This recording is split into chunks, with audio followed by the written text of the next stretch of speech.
Hello, good afternoon. Good afternoon, ma'am. Good afternoon, ma'am. Good afternoon, miss.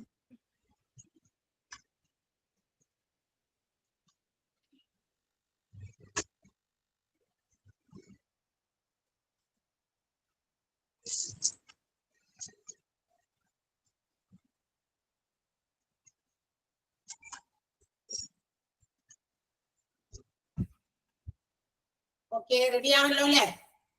തുടങ്ങാം നമുക്ക് class.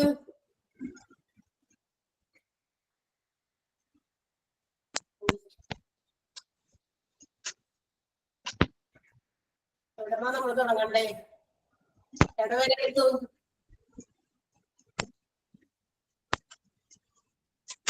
Okay, ഇനി പറയാമോ എവിടെയാണ് നമ്മൾ അവസാനിപ്പിച്ചേക്കുന്നത്? ന്യൂ ചാപ്റ്റർ എടുക്കണം മാം. പുതിയ ചാപ്റ്റർ എടുക്കണം, അതാണോ പറയുന്നത്? തുടങ്ങിയോ നമ്മള് പുതിയ ചാപ്റ്റർ?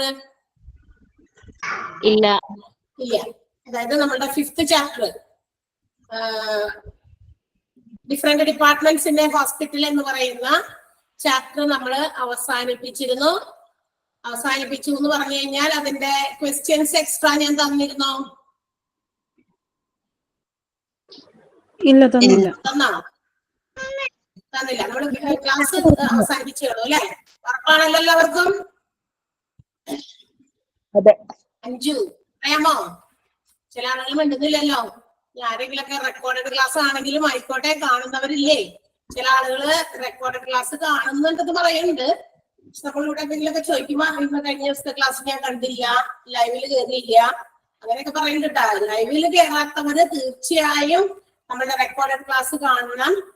മാത്രമല്ല അതിന്റെ ആ ഒരു ഫെസിലിറ്റി കൂടി ഉള്ളത് കൊണ്ടാണ് നമ്മൾ ഈ കോഴ്സിന് ജോയിൻ ചെയ്തത്. അപ്പൊ നമ്മൾ അതിനു വേണ്ടി ഒരു ഇത്തിരി സമയം മാറ്റി വെക്കണം, ക്ലാസ്സസ് കാണണം. അല്ലെങ്കിൽ വാച്ച് ചെയ്യാണ്ട് നിങ്ങൾ പോകരുത്, അടുത്ത ക്ലാസ്സിലേക്ക് കയറരുത്. ബിക്കോസ് അതെല്ലാം കൂടി കൂട്ടി കൂട്ടി വെച്ചിട്ട് അവസാനം ഞങ്ങൾ എക്സാമിന്റെ സമയത്ത് എല്ലാം കൂടി എടുത്തിട്ട് കണ്ടോളാം. അത് ഇച്ചിരി ബുദ്ധിമുട്ടുള്ള കാര്യമായിരിക്കും. കാരണം ചില ചാപ്റ്റേഴ്സ് ഒക്കെ ഭയങ്കര ലെങ്തിയാണ്, ചില ചാപ്റ്റേഴ്സ് മാത്രമേ ചെറുതുള്ളൂ. കൂടാതെ നമ്മുടെ അടുത്ത മൊഡ്യൂളുകളൊക്കെ വരുമ്പോ വീണ്ടും ചാപ്റ്റർ കുറച്ച് ലെങ്തിയാണ്. അപ്പൊ അതൊക്കെ ഉള്ളത് കൊണ്ട് ഒന്നാമത് എടുക്കുന്നത് ഒന്നാമത് തന്നെ കാണാനായിട്ട് നിങ്ങൾ ശ്രദ്ധിക്കുക. ലൈവിൽ അറ്റൻഡ് ചെയ്യുന്നവർ ഓക്കെ, കുഴപ്പമില്ല. അവര് നോട്ടുകൾ പോയിരുന്നിട്ട് വായിക്കാവുന്ന 2 പ്രാവശ്യമൊക്കെ നമ്മൾ ലൈവിൽ അറ്റൻഡ് ചെയ്താലും തന്നിരിക്കുന്ന നിങ്ങളുടെ നോട്ട്സ് നിങ്ങൾക്ക് പ്രിന്റ് ഔട്ട് എടുത്ത് സൂക്ഷിക്കാനൊക്കെ പറഞ്ഞിട്ടുണ്ട്. അപ്പൊ അതൊക്കെ എടുത്തൊന്ന് വെച്ച് വായിച്ചൊക്കെ നോക്കുക. എടുക്കുന്ന കാര്യങ്ങളൊക്കെ അതൊക്കെ തന്നെ പറഞ്ഞിട്ടുണ്ടോ? പറഞ്ഞ കാര്യങ്ങളൊക്കെ തന്നെയാണോ? ഇതെന്താത്? എന്താ ചോദിച്ചത്? ജനറൽ മാർക്ക് അങ്ങനെ എന്തെങ്കിലും ചോദിച്ചോ? ഇല്ല. മാം റെക്കോർഡ് ക്ലാസ് ഇപ്പൊ ലേറ്റ് ആയിട്ടാ വരണത്. റെക്കോർഡ് തരുന്നത് ലേറ്റ് ആയിട്ടാണ്. പിന്നെ ഇന്നലത്തെ മുടക്കിന്റെ ക്ലാസ് വന്നതും കഴിഞ്ഞിട്ടാ വന്നത്. ഇന്നലത്തെ അല്ല, മിഞ്ഞാന്നത്തെ മുടക്കിന്റെ ക്ലാസ്.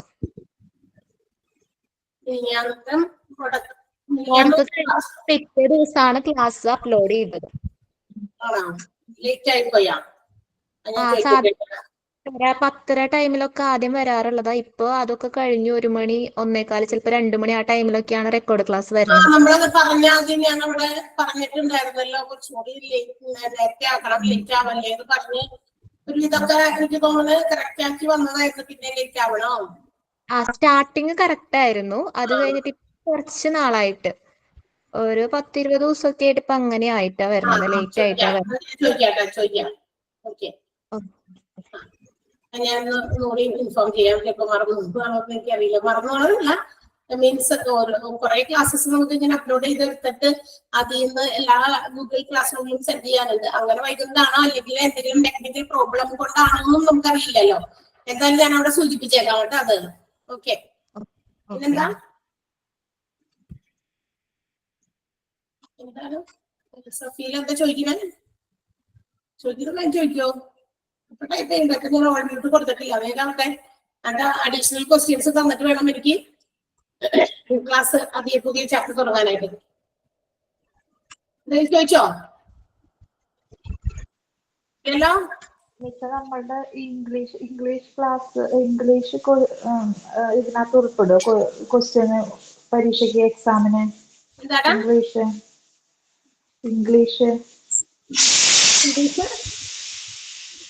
എക്സാം ഉണ്ടാവോന്ന്? ഇംഗ്ലീഷ് എക്സാം ഉണ്ടാവുമോന്നാ? അതെ, നമ്മളുടെ അത് നിങ്ങൾക്ക് ഇൻഫോർമേഷൻസ് തരും. പുതിയ സിലബസ് പ്രകാരം, അതായത് എഡ്യൂക്കേഷണൽ ഡിപ്പാർട്ട്മെന്റ്, എക്സാം ഡിപ്പാർട്ട്മെന്റുകളിൽ കുറച്ച് ഇങ്ങനെ ഓരോ വർഷങ്ങൾക്ക് ചില മാറ്റങ്ങളൊക്കെ വരുത്തുകയും അപ്ഡേറ്റ് ചെയ്ത് പുതിയ പുതിയ മാറ്റങ്ങൾ ഈ കോഴ്സുകൾക്കൊക്കെ വരുത്തും. എക്സാമിന്റെ സ്റ്റൈലിലൊക്കെ കുറച്ച് മാറ്റങ്ങളൊക്കെ ഉണ്ടായിരിക്കും. അത് നിങ്ങൾക്ക് ഒഫീഷ്യലി അറിയിച്ചിട്ട് നിങ്ങൾക്ക് എക്സാം ഇടുള്ളൂ.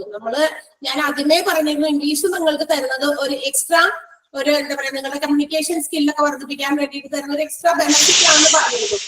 ഓക്കെ, അപ്പൊ ആ രീതിയിലാണ്. അതുകൊണ്ട് തന്നെ നിങ്ങൾക്ക് ആ ഒരു ഇതിന് എക്സാം ഉണ്ടോ ഇല്ലതിനേക്കാൾ ഉപരി നിങ്ങൾക്ക് അതൊരു കമ്മ്യൂണിക്കേറ്റീവ് ലെവലിലേക്ക് കൊണ്ടുവരിക എന്നുള്ള ഉദ്ദേശത്തിലാണ് ഇംഗ്ലീഷ് ക്ലാസ്സുകൾ തരുന്നത്. എക്സാമിനെ സംബന്ധിക്കുന്ന കാര്യങ്ങൾ അപ്ഡേറ്റഡ് ആയിട്ട് നിങ്ങൾക്ക് ഒഫീഷ്യൽ ആയിട്ട് നിങ്ങളെ ഇൻഫോം ചെയ്യുന്നതായിരിക്കും. പേടിക്കൊന്നും വേണ്ട, അതിനെ കുറിച്ച് നിങ്ങൾ ടെൻഷൻ അടിക്കേ വേണ്ട.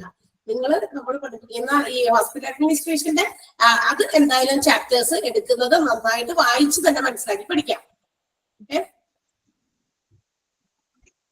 എന്താ ഞാൻ റെക്കോർഡ് ക്ലാസ് കാണുന്ന ആളാണ്. അപ്പൊ ഇംഗ്ലീഷിന്റെ ക്ലാസ് എപ്പോഴും ആ ഒരു ക്ലാസ് തന്നെയാണ് ആവർത്തനം തന്നെ വന്ന പോലെ തോന്നുന്നത്. അത് കൂടുതലായിട്ട് നമുക്കൊന്നും മനസ്സിലാവുന്നില്ല. അതുകൊണ്ടാണ് കൂടുതൽ ചോദിച്ചതേ. റെക്കോർഡ് ക്ലാസ് കാണുന്ന ആളാണ്, ഇംഗ്ലീഷ് എടുത്ത ക്ലാസ് തന്നെ വീണ്ടും വരുന്നത് പോലെ തോന്നുന്നു. എടുത്ത ക്ലാസ് റിപ്പീറ്റ് ചെയ്ത് വരുന്നത് അത് എന്താന്ന് എനിക്കറിയില്ല. പക്ഷെ എനിക്കൊന്നും മനസ്സിലാവുന്നില്ല ഇംഗ്ലീഷിന്റെ ക്ലാസ്. ഇംഗ്ലീഷ് ക്ലാസ് എനിക്ക് മാത്രമാണോ അത് മറ്റുള്ളവർക്ക് എല്ലാവർക്കും ഉണ്ടോന്ന് അറിയില്ല. മാം, നമുക്ക് ഇംഗ്ലീഷ് സാർ എടുക്കുന്നത് കറക്റ്റ് ആയിട്ട് അങ്ങനെ മനസ്സിലാവുന്നില്ല. എല്ലാവർക്കും സെയിം കംപ്ലൈന്റ് ഉണ്ട്.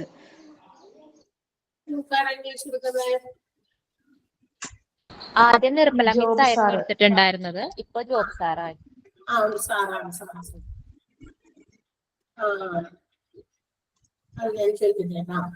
റിപ്പീറ്റഡ് ആയിട്ട് വരാന്ന് പറഞ്ഞാൽ എനിക്ക് തോന്നുന്നത് നിർമ്മല ടീച്ചർ എടുത്തു വെച്ച ഭാഗത്തുനിന്ന് അല്ലായിരിക്കും അല്ലേ? അതാണ് ഉദ്ദേശിക്കുന്നത് അല്ലേ?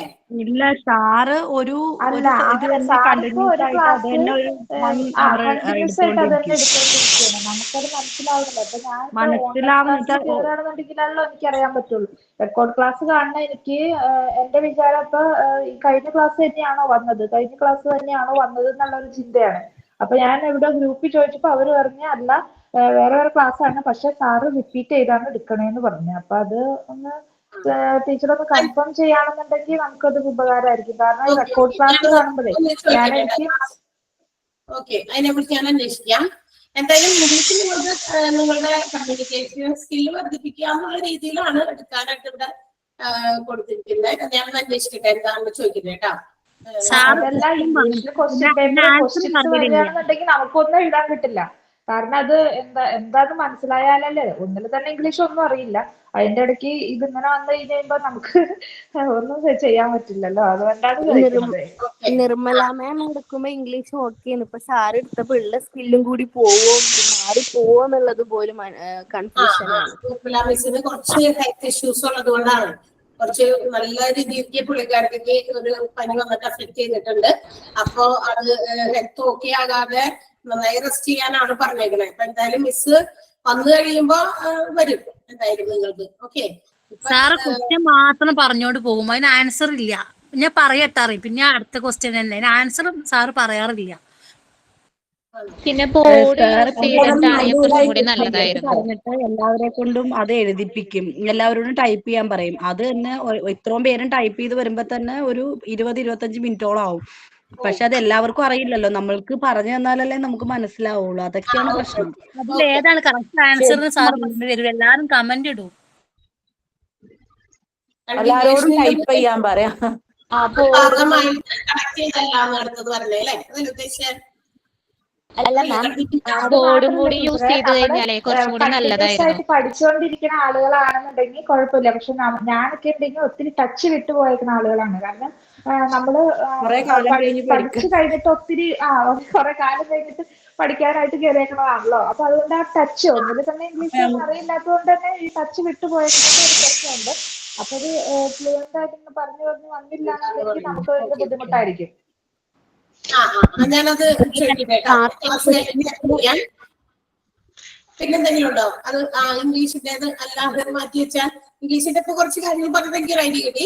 അത് ഞാൻ നോക്കട്ടെ, ചോദിക്കട്ടെ. വേറെ എന്തെങ്കിലും ഇല്ലല്ലോ? ഇല്ലല്ലോ. പിന്നീട് ഒരു കാര്യം ലാസ്റ്റ് ആയിട്ടൊന്ന് ചോദിച്ചോട്ടെ മിസ്, മോക്ക് ടെസ്റ്റില് നമ്മൾ സബ്മിറ്റ് ചെയ്താൽ പോരെ? കമന്റ് ഇടണമെന്നൊന്നും നിർബന്ധമില്ലല്ലോ. എന്റെ അടിയിൽ ഇങ്ങനെ സബ്മിറ്റ് ചെയ്താൽ മാത്രം പോരെ? ഓക്കെ, അതാ ഇപ്പൊ ചോദിച്ചത്. ആരാ മുമ്പ് വേറെ ആരോ ചോദിച്ചോണ്ടിരുന്നത്. ചില ക്വസ്റ്റ്യൻസിന്റെ ആൻസർ വരുന്നത്, നമ്മളിപ്പോ കറക്റ്റ് ആൻസർ എഴുതിയാൽ അത് തെറ്റെന്നാണ് കാണിക്കുന്നത്. അത് ഇപ്പൊ ഈ അതൊന്ന് ചെക്ക് ചെയ്യണം ടീച്ചറെ. ആണോ? ഇപ്പൊ മിനിയാന്ന് 2-3 പ്രാവശ്യമാണ്. ഇംഗ്ലീഷ് അല്ല മറ്റു ടീച്ചേഴ്സ്. ഇംഗ്ലീഷിന്റെ അല്ല, മറ്റുള്ള വിഷയങ്ങളെല്ലാം തന്നെ അങ്ങനെ ഈ കഴിഞ്ഞ ദിവസം എടുത്ത ക്ലാസ്സിന്റെ സംസ്കൃതത്തിന്റെ ക്ലാസ്സിന്റെ ആയാലും അങ്ങനെ ആ മോക്ക് ക്വസ്റ്റ്യൻസ് ഇട്ടതില് ആൻസർ നമ്മൾ കറക്റ്റ് ആൻസർ എഴുതിയിട്ടും അത് തെറ്റുന്നതാണ് മോക്ക് ടെസ്റ്റിൽ കാണിച്ചത്. എക്സാമിന് വരുന്നത് അങ്ങനെയാണല്ലോ. അത് ബയോമെഡിക്കൽ വേസ്റ്റിന്റെ കാറ്റഗറി ഏതാന്നുള്ളത്. ഈ ഏറ്റവും ലാസ്റ്റ് സംസ്കൃത ക്ലാസ്സിന്റെ ക്വസ്റ്റ്യൻ ആണോ? അതെ. അത് മാത്രമല്ല, അതിനു മുമ്പ് വന്ന പല ക്വസ്റ്റ്യൻസിലും ശരി ഉത്തരം എഴുതിയിട്ട് അത് തെറ്റാണെന്ന് കാണിച്ചിട്ട് കൂടുതൽ ചെക്ക് നമ്മൾ PDF വായിച്ചു നോക്കുമ്പോൾ അത് കറക്റ്റ് ആൻസർ ആണ്. പക്ഷെ അതിനകത്ത് മോക്ക് ടെസ്റ്റിൽ വന്നേക്കുന്നത് തെറ്റായിട്ടാണ് കാണിക്കുന്നത്. ക്വസ്റ്റ്യനിൽ ഗ്രാമർ മിസ്റ്റേക്ക് വന്നിട്ടുണ്ട്. ക്വസ്റ്റ്യൻ തെറ്റിയിട്ട് ആൻസർ കാണുമ്പോൾ നമുക്ക് മനസ്സിലാവും ആ ഓപ്ഷൻ കറക്റ്റ് ആണ് കൊടുത്തിരിക്കുന്നത്. പക്ഷെ നമുക്ക് ആൻസർ ചെയ്യാൻ പറ്റില്ല, കാരണം ക്വസ്റ്റ്യൻ തെറ്റാണ്. ഇപ്പൊ ചോദിച്ചിരിക്കുന്നത് ഇങ്ങനെയാണ്, which of the following is not included in എന്ന് പറഞ്ഞിട്ടായിരിക്കും ചോദിക്കുന്നത്. ശരിക്കും ആ ആൻസറിന്റെ ഓപ്ഷൻസ് വരുന്നത് which of the following is അല്ലെങ്കിൽ നോട്ട് എന്നുള്ളതല്ല, which of the following is included in എന്നുള്ളതായിരിക്കും. പക്ഷെ നോട്ട് ചേർക്കുമ്പോൾ നമുക്ക് ആൻസർ ചെയ്യാൻ പറ്റില്ല. അതേമാതിരി ചാപ്റ്ററിന്റെ നെയിം ഒക്കെ ഇതില് വരുന്ന സമയത്ത് മാറിയിട്ടുണ്ടോ? അതെ, കുറെ ചാപ്റ്ററിന്റെ നെയിം നമ്മൾ നോക്കുമ്പോൾ ക്വസ്റ്റ്യൻസ് വേറെയും ചാപ്റ്ററിന്റെ നെയിം വേറെ ആവും. അതെ.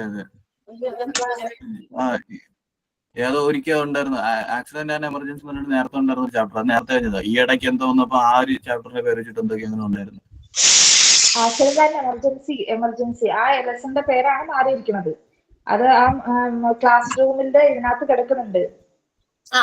അതിൽ ക്വസ്റ്റ്യൻ ഡയറക്ടർ സർവീസിന്റെതാണ്. ഡയറക്ടർ സർവീസിന്റെ ആണ് ക്വസ്റ്റ്യൻസ്. അത് അപ്പോഴേ ചെയ്ത സമയത്ത് കമന്റ് ചെയ്തിട്ട് മെൻഷൻ ചെയ്തായിരുന്നു. അത് ചെയ്ത സമയത്ത്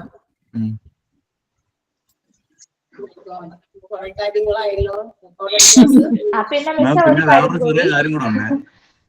അതായത് വേറൊരു ചെറിയ കാര്യങ്ങളുണ്ട്. ചില സമയത്ത് നമ്മൾ ക്വസ്റ്റ്യൻ വായിക്കുന്ന സമയത്തെ നമുക്ക് തന്നെ ചില സമയത്ത് ഡൗട്ട് വന്നു, ലൈക്ക് ഇത് തന്നെയാണോ ക്വസ്റ്റ്യൻ അവർ ഉദ്ദേശിക്കുന്നത് എന്നുള്ളൊരു ഇതുണ്ട് കേട്ടോ. അതായത് ക്വസ്റ്റ്യൻ തന്നിരിക്കുന്നത് കൺഫ്യൂസ്ഡ് ആകുന്ന രീതിയിൽ അല്ലെ, നമുക്ക് ഇതാണോ ആൻസർ എന്ന് മനസ്സിലാവുന്ന രീതിയിൽ ക്വസ്റ്റ്യൻ ഇത് തന്നെയാണോ ഉദ്ദേശിക്കുന്നത് എന്നൊരു ഡൗട്ട് പലപ്പോഴും തോന്നിയിട്ടുണ്ട്.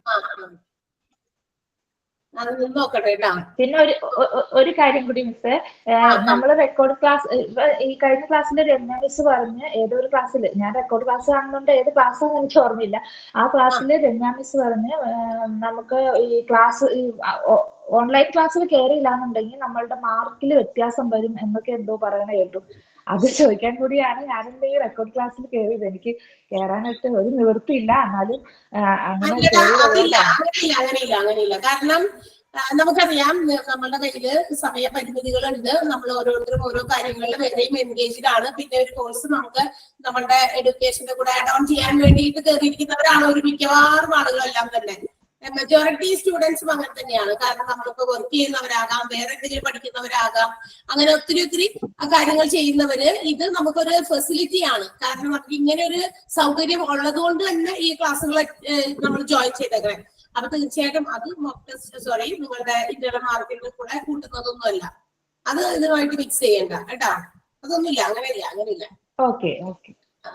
അപ്പൊ ഈ കാര്യങ്ങൾ ഞങ്ങൾ പറഞ്ഞ കാര്യങ്ങൾ ടീച്ചർ ഒന്ന് കൃത്യമായിട്ട് ഒന്ന് ചെക്ക് ചെയ്യണം ടീച്ചറെ. ഇനിയിപ്പോ എനിക്ക് എന്തായാലും ഇനി കയറാൻ പറ്റിയെന്ന് വരില്ല. എനിക്ക് കൂടുതൽ റേഞ്ച് കിട്ടില്ല, അതാണ് പ്രശ്നം. ഞാനിപ്പോ നാട്ടിലല്ല ഉള്ളത്, അപ്പൊ അതാണ് കൂടുതൽ പ്രശ്നം. അപ്പൊ ഒന്ന് ചെക്ക് ചെയ്തിട്ട് പറയണേ. ഓക്കെ മിസ്സേ, thank you. Okay, thank you. അപ്പൊ നമുക്ക് നമ്മുടെ ക്ലാസ് ഞാൻ ജസ്റ്റ് ഒന്ന് എങ്ങനെയൊക്കെയുണ്ട്, കുറെ ദിവസമായി കഴിഞ്ഞ 2 ക്ലാസ്സുകളൊന്നും ഞാൻ വന്നിട്ട് അധികം സംസാരിക്കാൻ നിന്നില്ല. വേഗം എന്റെ പോർഷൻ എനിക്ക് തീരാതായിപ്പോയി. ഞാൻ എന്റെ ഒരു വലിയ ചാപ്റ്റർ ആയിരുന്നല്ലോ, അവരൊക്കെ കുറെ 1, 2, 3 ചാപ്റ്റർ ഒക്കെ തീർന്നൊക്കെ വന്ന് പറയുമ്പോ ഞാൻ ഈ ഒരു ചാപ്റ്റർ വെച്ചിട്ട് കുറച്ച് നാളുകളായല്ലോ ഇരിക്കണേ. അപ്പൊ അതുകൊണ്ട് എനിക്കത് തീർക്കാനുള്ള ധൃതിക്കാണ് ഞാൻ എന്ത് ചെയ്യാതെ വലിയ കാര്യമായിട്ടൊന്നും സംസാരിക്കാണ്ട് വേഗം വന്ന് ആ ഡിപ്പാർട്ട്മെന്റുകളൊക്കെ വേഗം പഠിപ്പിച്ച് തീർത്തിട്ട് എനിക്ക് പുതിയ ചാപ്റ്റർ തുടങ്ങാനുള്ള ഒരു ഇതുകൊണ്ടാണ് ഞാൻ തീർക്കാൻ വേണ്ടി അധികം സംസാരിക്കാനൊക്കെ നിൽക്കാതിരുന്നത്. ഓക്കെ, അപ്പൊ ഇപ്പൊ അത് തീർന്നതിന്റെ ഒരു സന്തോഷത്തിൽ വെറുതെ ഒരു ആവേശത്തിൽ ഞാൻ ചോദിച്ചതാണ് എങ്ങനെയൊക്കെയുണ്ട് ക്ലാസ്സുകൾ എന്നുള്ള കാര്യം വെറുതെ ചോദിച്ചത്. അതിനിടയ്ക്ക് ഇവിടെ ഈ പറഞ്ഞ കാര്യം എന്താ ഇന്റർണൽ മാർക്കിന്റെ കാര്യം എന്തോ ആരോട് ടൈപ്പ് ചെയ്ത് കംപ്ലീറ്റ്ലി എനിക്ക് വായിക്കാൻ പറ്റില്ല. അപ്പൊ എനിക്ക് തോന്നുന്നു ഈ ഒരു ക്വസ്റ്റ്യൻ ആയിരിക്കാം ചോദിക്കാൻ ഉദ്ദേശിച്ചത്. അറ്റൻഡ് ചെയ്തില്ലെങ്കിൽ ഇന്റർണൽ മാർക്കിന്റെ മാർക്ക് കുറയ്ക്കുമോ എന്നുള്ള കാര്യമായിരുന്നു എനിക്ക് ആള് ചോദിച്ചത്. അപ്പൊ അത് ഇല്ല കേട്ടോ, അത് ഒന്ന് വെരിഫൈ ചെയ്യാനാണ്. അതുകൊണ്ടാണ് ഞാനിപ്പോ നമുക്കൊന്ന് കമ്മ്യൂണിക്കേറ്റ് ചെയ്യേണ്ടി വന്ന കാര്യങ്ങൾ. ഓക്കെ, നമുക്കൊന്ന് വേഗം ക്വസ്റ്റ്യൻസ് ചെയ്താം. ഇതിന്റെ കാര്യങ്ങളൊക്കെ ഞാൻ കഴിഞ്ഞ് അങ്ങോട്ട് പോട്ടെ. പരാതികൾ തുറക്കുന്നത് ഞാൻ വരുമ്പോഴായിരിക്കും. കഴിഞ്ഞ 2 ക്ലാസ്സിൽ ഞാൻ മിണ്ടിയില്ല, പരാതികളുണ്ടോ എന്നൊന്നും ഞാൻ ചോദിച്ചില്ല. ഓക്കെ, കാരണം അതായിരുന്നു കേട്ടോ. എനിക്ക് എന്റെ ചാപ്റ്റർ തീരുകളാണ്, അവരൊക്കെ കുറെ ചാപ്റ്റർ എടുത്ത് തീർക്കുന്നത്. അപ്പൊ ഞാൻ പുറകിലായി പോയില്ലേ. ഇത്രയും വലിയ മുട്ടക്കാട്ട ചാപ്റ്ററാണ് എനിക്ക് തന്നത്. മാത്രമല്ല കുറെ ഡിപ്പാർട്ട്മെന്റുകൾ ആയതുകൊണ്ട് ആ ഡിപ്പാർട്ട്മെന്റുകളുടെ ഓരോന്നും നമ്മൾ കണക്ട് ചെയ്ത് അതിന്റെ ഡിസീസസ് പറയുമ്പോൾ, അല്ലെങ്കിൽ ഏതെങ്കിലും നമ്മുടെ ബോഡി പാർട്സ് പറയുമ്പോൾ, അല്ലെങ്കിൽ ഏതെങ്കിലും രോഗങ്ങളുടെ ലക്ഷണങ്ങൾ പറയുമ്പോൾ, അങ്ങനെയൊക്കെ കുറച്ചുകൂടി ഡീറ്റെയിൽഡ് ആയിട്ടുള്ള കാര്യങ്ങളിലേക്ക് പോകും. മറ്റേന്ന് പറയുമ്പോൾ ചിലപ്പോൾ ഇതിനകത്തുള്ള ഇപ്പൊ നമ്മൾ ഇനി എടുക്കാൻ പോകുന്ന ചാപ്റ്റർ അങ്ങനത്തെയാ. ഓക്കെ, അതാണ് എന്താ മിസ്സിന്റെ ക്ലാസ്സുകളുടെ ഡേയ്സ് തന്നെ ചില ദിവസമൊക്കെ അവധി വന്നു. കഴിഞ്ഞ ആഴ്ചകളിലൊക്കെ ഇവിടെ എന്തോ ടെക്നിക്കൽ ഇഷ്യൂസും ഈ റേഞ്ച് ഉച്ച കഴിയുമ്പോ എന്തോ എനിക്ക് തോന്നണം ഇത് എന്തെങ്കിലും അസുഖം ബാധിച്ചിരിക്കുന്നത്. ഉച്ച കഴിയുമ്പോ ചില ദിവസം ഒന്നും ഇവിടെ റേഞ്ച് കിട്ടുന്നില്ല, നെറ്റ് കട്ടായി പോകുന്നു. ഇതൊക്കെയാണെന്ന് ആർക്കറിയോടെ നടക്കുന്നത്. ഓക്കെ, അപ്പൊ അതുകൊണ്ടാണ് പ്രശ്നം വന്നത്. ഓക്കെ, അപ്പൊ ഒന്ന് വേഗം ക്വസ്റ്റ്യൻസ് എഴുതിക്കോട്ടെ. ഒന്നാമത്തെ first one, physiotherapy. Only questions, ചോദ്യം മാത്രമേ ഞാൻ തരുള്ളൂ. ഉത്തരങ്ങൾ ഏതാണ് കറക്റ്റ് ആയിട്ടുള്ളത് നിങ്ങൾ എഴുതിക്കൊണ്ട് വരുമെന്ന് ഞാൻ നമുക്ക് അടുത്ത ക്ലാസ്സുകളിൽ നോക്കാം കേട്ടോ. Correct answer. അപ്പൊ ക്വസ്റ്റ്യനിൽ കൺഫ്യൂഷൻ വരണുണ്ടോ എന്ന് അറിയാൻ പറ്റും. എങ്ങനെയാണെന്നറിയോ, ഈ ക്വസ്റ്റ്യൻസ് മാത്രം തന്നു കഴിയുമ്പോൾ എല്ലാവരും ഉത്തരം എഴുതിക്കൊണ്ട് വരും. അപ്പൊ മനസ്സിലാകും എന്റെ ക്വസ്റ്റ്യൻ നിങ്ങൾക്ക് കൺഫ്യൂസ്ഡ് ആക്കുന്ന രീതിയിലായിരുന്നോ, അല്ലെങ്കിൽ ഒരു ക്വസ്റ്റ്യൻ ഒരു ആൻസർ ഉണ്ടാവുള്ളൂ അല്ലെ, ഒരു ആൻസർ ചില കാര്യങ്ങൾക്ക്. ചിലതിന് നമുക്ക് വേണമെങ്കിൽ അങ്ങനെ ആകാം, ഓരോരുത്തരുടെ ഐഡിയ അനുസരിച്ച്. പക്ഷെ നമ്മൾ എന്തെങ്കിലും ഒരു ടോപ്പിക് വൈസ് ഒരു കാര്യങ്ങൾ പഠിക്കുന്ന സമയത്ത് അങ്ങനത്തെ ഒരു ആൻസറേ ഉണ്ടാവുള്ളൂ. അപ്പൊ നിങ്ങൾക്ക് അറിയാലോ, നമുക്ക് അറിയാൻ പറ്റും ഏതെങ്കിലും മിസ്അണ്ടർസ്റ്റാൻഡ് ചെയ്തോ, ക്വസ്റ്റ്യൻസ് നമ്മളെ മിസ്ലീഡിങ് ചെയ്യുന്ന രീതിയിലുള്ള ചോദ്യമായിരുന്നോ എന്നുള്ളതൊക്കെ നമുക്ക് മനസ്സിലാക്കാൻ പറ്റും. ചോദ്യം മാത്രമേ ഞാൻ തരുന്നുള്ളൂ. നെക്സ്റ്റ് ഡേയില് നമ്മൾ ഇതുപോലെ നിങ്ങളെ കൊണ്ട് ഞാൻ അത് എന്റെ ആൻസേഴ്സ് ഒക്കെ വായിപ്പിക്കും. അപ്പൊ നിങ്ങൾ പറഞ്ഞാൽ മതി. ഒന്നാമത്തെ, ഫിസിയോതെറാപ്പി കംസ് അണ്ടർ കൊടുത്ത ക്ലാസ്സുകളിലൊന്നും അങ്ങനെ വലിയ പ്രശ്നമൊന്നും ഉണ്ടായിരുന്നില്ല. എല്ലാം ഈ ലാസ്റ്റ് കൊടുത്ത ക്വസ്റ്റ്യൻസ് എല്ലാം തന്നെ എല്ലാവരും കറക്റ്റ് ആയിട്ടാണ് എഴുതിക്കൊണ്ട്. 1-2 പേര് മാത്രമേ ക്വസ്റ്റ്യൻസ് ഒന്ന് തെറ്റി ആൻസർ പറഞ്ഞുള്ളൂ. കൺഫ്യൂഷൻ ഒന്നും ആർക്കും ഉണ്ടായിരുന്നില്ല. Physiotherapy comes under dash in supporting departments. Comes under dash in supportive departments. Physiotherapy comes under dash in supportive departments. Second question. രണ്ടാമത്തേത്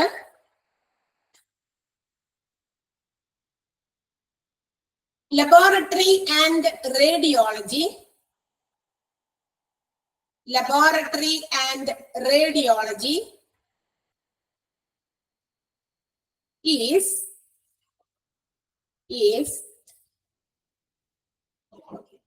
dash of supportive departments. Dash of supportive departments. Radiology, laboratory and radiology is dash of supportive departments.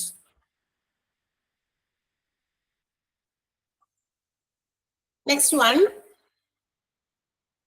Medical departments are, ഏതാ പറ്റുന്നില്ലേ? Speed കൂടണ്ടോ?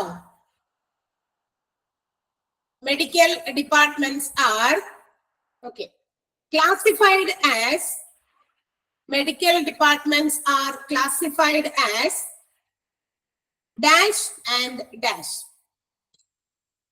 Dash and dash.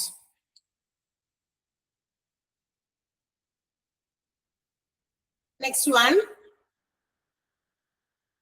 അടുത്തത് general surgery is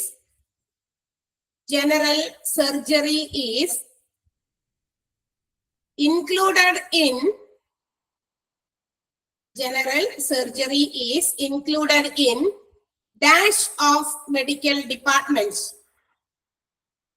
Dash of medical departments. General surgery is included in dash of medical departments. Next one. Dash is the departments. Dash is the departments mainly concentrated on, mainly, M-A-I-N-L-Y, mainly concentrated on providing,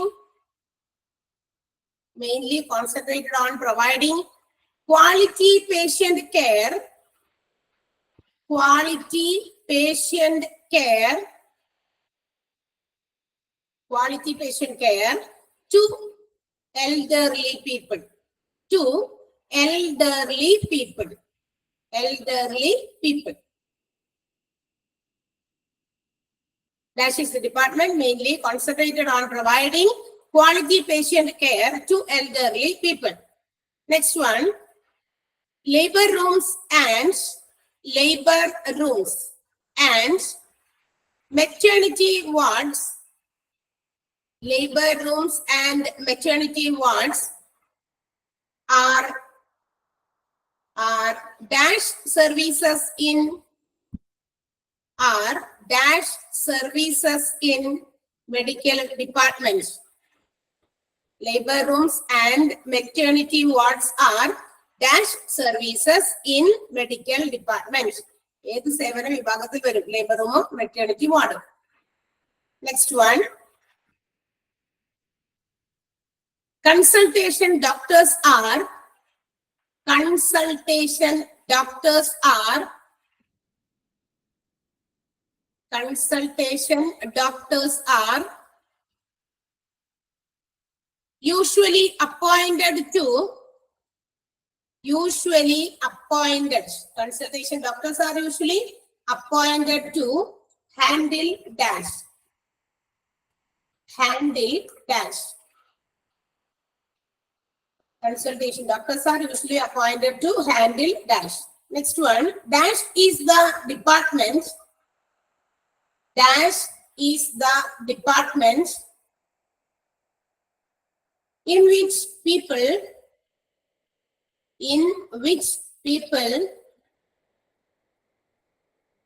come to the hospital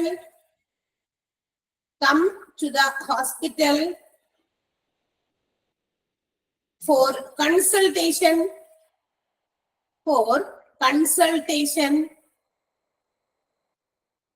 dash is the department in which people come to the hospital for consultation but not for admission. But not for admission. Not for admission. Next one. Casualty and emergency departments. Casualty and emergency departments. Casualty and emergency departments are also called dash. Are also called dash. Casualty and emergency department are also called dash. എഴുതാൻ പറ്റുന്നില്ലേ? എന്തെങ്കിലും പ്രശ്നമുണ്ടോ? ഇല്ല. Okay, dash is next one. At the question, dash departments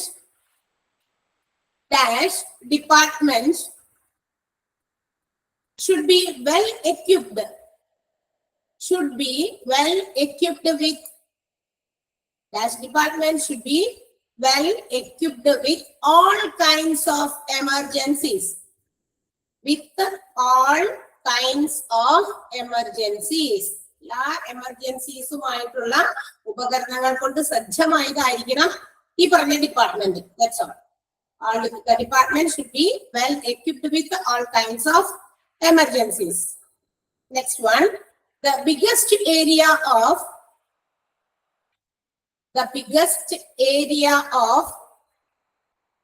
heart disease. The biggest area of heart disease is dash. Is dash.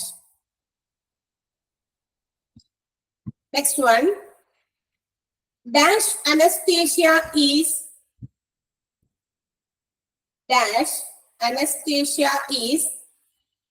provided. Dash anesthesia is provided usually by dentists. Usually by dentist. Yes, dentist. Dentist ന്റെ കൂടെ S കൂടി ചേർക്കണം. Dash anesthesia is provided usually by dentist.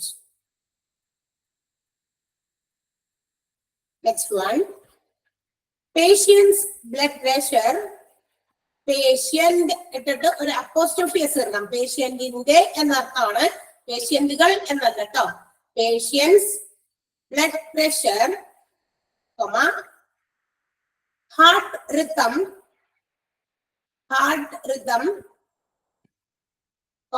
temperature level,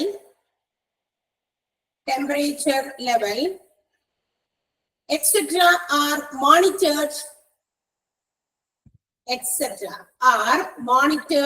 in dash anesthesia. Monitored in dash anesthesia. Patient's blood pressure, heart rhythm, temperature, etc. are monitored in dash anesthesia. Next one, critical care unit. Critical care unit is the other name of critical care unit is the other name of dash. Other name of dash. Next one, ENT surgeon. ENT surgeon is called dash. ENT surgeon is called dash. Next one, tear duct problem. Tear duct problem is cured under, CURED, cured under dash departments. Tear duct problem is cured under dash departments. Next one, endocrine system. Endocrine system. Endocrine system includes dash. Includes dash. Endocrine system includes dash. 16. Tear duct problem is cured under dash department. Tear duct problem is cured under dash department ആണ് 16. 17. Endocrine system includes dash. ഇതിനകത്ത് എന്തൊക്കെ include ചെയ്യുന്നു അതൊക്കെ എഴുതി പറയാം കേട്ടോ. Next one, 18. Dash is the medical specialty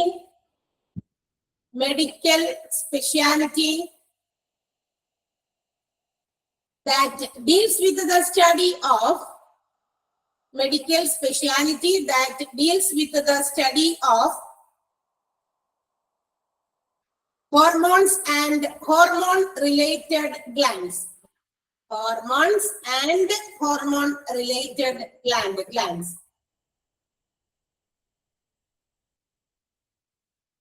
Dash is the medical specialty that deals with the study of hormones and hormone related glands. Next one. Therapy units and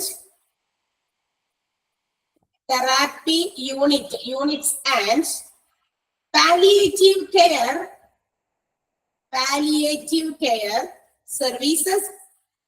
Therapy units and palliative care services are provided by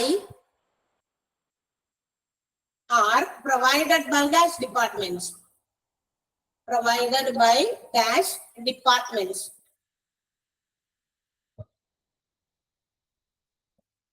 Next one. 3 specialty areas in gynecology. 3 specialty areas. 3 specialty areas in gynecology. 3 specialty areas in gynecology.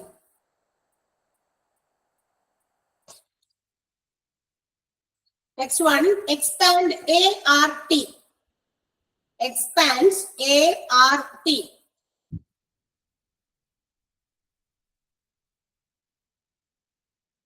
Expand ART. Next one, electrolyte disturbance and hypertension. ART. T ആണ് T. ART. ഇതിന്റെ full form എന്താ പറഞ്ഞല്ലോ നമ്മള്? ഒബ്സ്റ്റട്രിക്സിനകത്ത് വരുന്നതാണ് ART. Sorry, അടുത്തത് electrolyte disturbance and hypertension. And hypertension is treated under dash. Is treated under dash departments. Hypertensionum electrolyte disturbanceum ഏത് ഡിപ്പാർട്ട്മെന്റിലാണ് treat ചെയ്യുന്നതെന്നാണ് ചോദ്യം. Electrolyte disturbance and hypertension is treated under dash departments. Next one, expands PET. PET capital letters എഴുതാട്ടോ. Expand ചെയ്യാൻ പറയുന്നതിന്റെ ഒക്കെ അക്ഷരങ്ങൾ capital ലെറ്റേഴ്സിൽ എഴുതണം. ART capital letter ആണ്. PET ക്യാപിറ്റൽ ലെറ്റർ ആണ്. പെറ്റിന്റെ ഫുൾ ഫോം എഴുതാനാണ് പറഞ്ഞേക്കുന്നത്. റൈറ്റ്, ക്ലിയർ ആയോ? Yes. Next one, biopsy and biopsy. BIOPSY. Biopsy and surgical resection of tumors. Surgical resection. RESECTION. RESECTION. Resection of tumor. Tumors are done in dash oncology. Biopsy and surgical resection of tumors are done in dash oncology. Next one. Examples of diseases. Examples of diseases treated in nuclear medicine. In nuclear medicine ഉപയോഗിച്ച് treat ചെയ്യുന്ന രോഗങ്ങൾ, diseases, അത് ഏതൊക്കെയാണോ അതൊക്കെ എഴുതണം.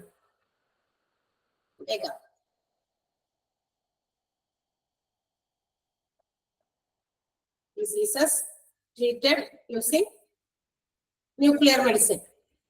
Next one.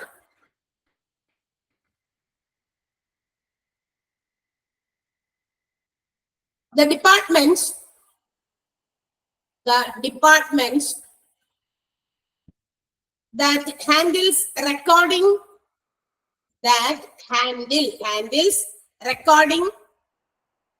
and maintaining all the records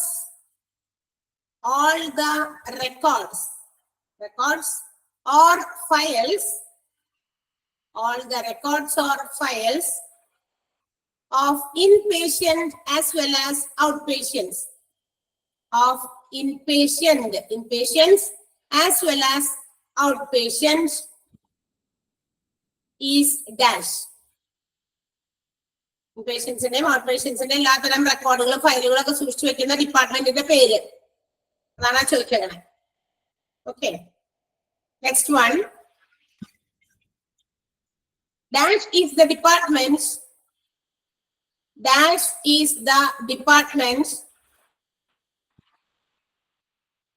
that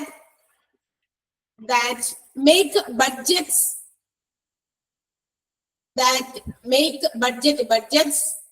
financial plans for future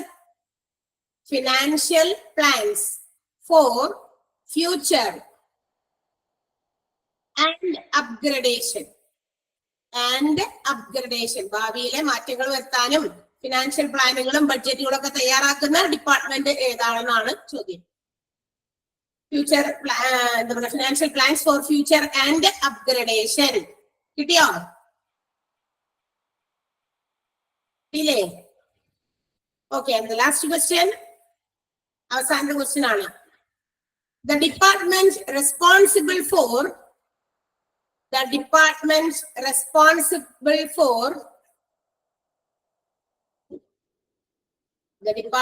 responsible for integrating integrating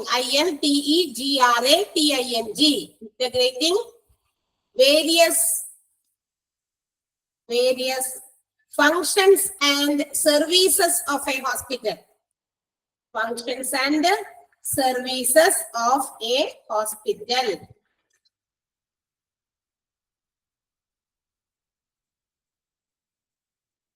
okay,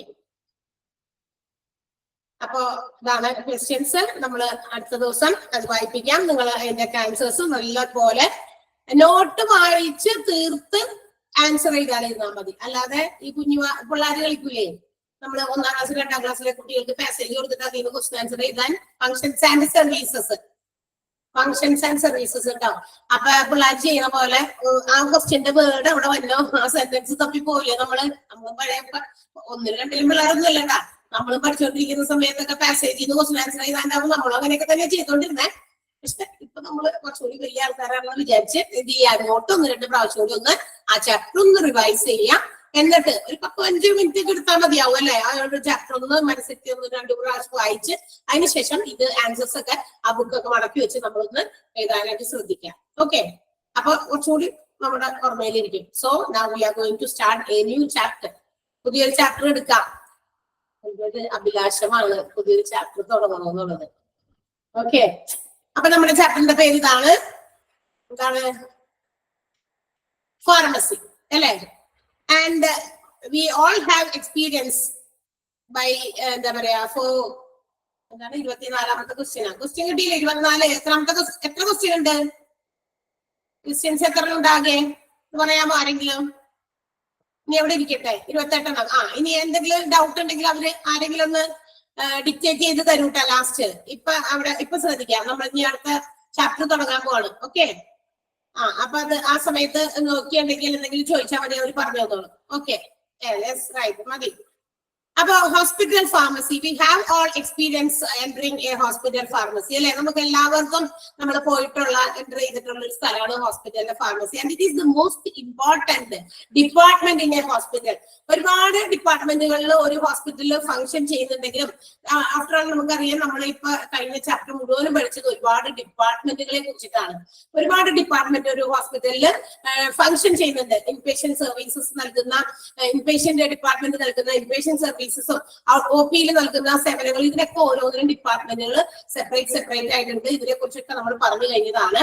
അപ്പൊ ഇതിലൊക്കെ ഇത്രയും ഡിപ്പാർട്ട്മെന്റുകളൊക്കെ function ചെയ്യുന്നുണ്ടെങ്കിലും one of the most important department ആണ് ഹോസ്പിറ്റൽ ഫാർമസി എന്ന് പറയുന്നത്. ഒഴിച്ചുകൂടാൻ പറ്റാത്ത ഏറ്റവും നെസസറി ആയിട്ടുള്ള ഒരു ഡിപ്പാർട്ട്മെന്റ് ആണ്. കാരണം നമ്മൾ ഡോക്ടറെ കണ്ടു, രോഗം വന്നപ്പോൾ ഡോക്ടറെ കണ്ടു, ഡോക്ടർ പറയുന്ന ഇൻസ്ട്രക്ഷൻസും സജഷൻസും കേട്ടു, പ്രിസ്ക്രൈബ് ചെയ്തിരിക്കുന്ന മരുന്നിന്റെ ലിസ്റ്റും ഒക്കെ എന്നൊക്കെ പറഞ്ഞ് താങ്ക്സ് ഒക്കെ പറഞ്ഞ് നമ്മൾ ഡോക്ടറിനെ മുറിവിട്ട് പോകുന്നു, നേരെ വീട്ടിലേക്ക് ഓടുകയാണോ ചെയ്യാം? അല്ല, കുറച്ചുകൂടി ക്ഷമ വേണം നമുക്ക്. നമ്മളെ കൊണ്ടുപോയി അടുത്ത ഒരു ഇതിന്റെ വാതിൽ നിർത്തും, ഇവിടെ നിന്നോ നിങ്ങളുടെ ടേൺ വരും. അപ്പൊ നമ്മളുടെ നമ്പർ അവിടെ കാണിക്കും, അല്ലെങ്കിൽ നമ്മളുടെ പേര് വിളിക്കും. അതനുസരിച്ച് മരുന്ന് വാങ്ങിച്ചിട്ട് പോകണം. ആ മരുന്ന് വാങ്ങിച്ചുകൊണ്ട് പോയാലും രോഗം മാറുമോ?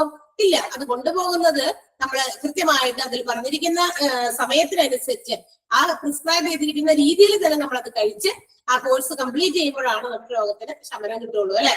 അപ്പൊ we have to collect the medicines എവിടെന്നാ? From the pharmacy. ഫാർമസിന്നാണ് നമ്മൾ കളക്ട് ചെയ്ത് പോകുക. അപ്പൊ നമുക്ക് തോന്നും, നമ്മൾ വിചാരിക്കും ഫാർമസിയിൽ മരുന്ന് തരുന്ന സ്ഥലമാണ്, മരുന്ന് കിട്ടുക എന്നുള്ള ഒരൊറ്റ കാര്യം മാത്രമാണോ ഫാർമസിക്കാർ ചെയ്യുന്നത്? ഫാർമസിക്ക് അത് മാത്രമേ കാര്യങ്ങളുള്ളൂ ചെയ്യാനായിട്ട്?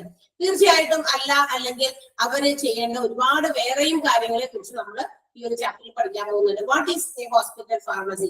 Hospital pharmacy is defined as the department which handles the procurement, the storage, compounding, dispensing, manufacturing, testing, packaging and distributing the drugs.